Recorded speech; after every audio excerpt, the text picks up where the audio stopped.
Azərbaycanın ən uzun ziplayınlarından biri. Hazırda bunu test eləyəcək. Azərbaycanın ən uzun ziplayından birinə minəcəyik hazırda. Baxın. Şəki ziplayın. Və Davud məndən sonra test eləyəcək. Deyirsən salamat gəlsən mən də gedəcəm. Bala hatım çox həyəcanlıdır. Bəli.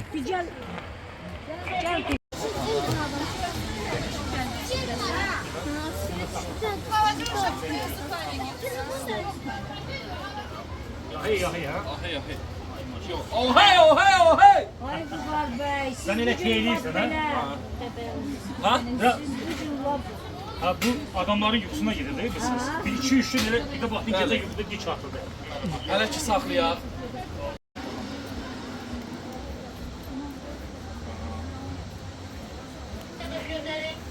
Hamı həyəcanladır.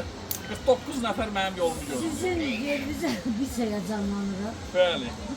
Bu qışqırmaq zat. Bəli, bəli.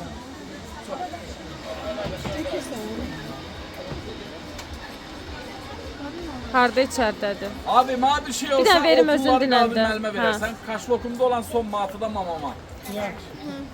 Ayağımda ürəyim ağrıdı, yaxşı görün. Yaxşı. Okey. Son işlemler gedir. Qardaş, xanləndin. Bəli, bəli, görürsünüz videonu. Bəli, bəli, bəli.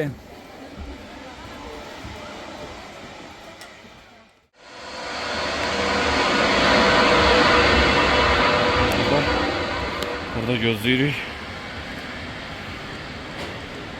Hanım deyir, qorxulu deyil. Amma mənim ürəyim gedir bu saat. Göndərim. Aha. Açdılar. Bismillahirrahmanirrahim. Formaya əyləşin, zəhmət olmuş. Aha. Ayaqlarınızı irəli uzadın. Aha. Aha ya Allah. Oy Allah.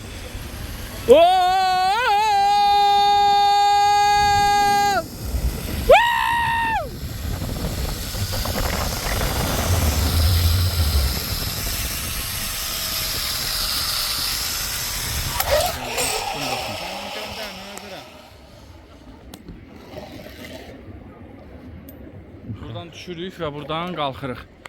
Qaqaş da gəlib. Yuxarıdan da qayıdacağıq. Gəldik. İndi də pilləkənlə qalxırıq.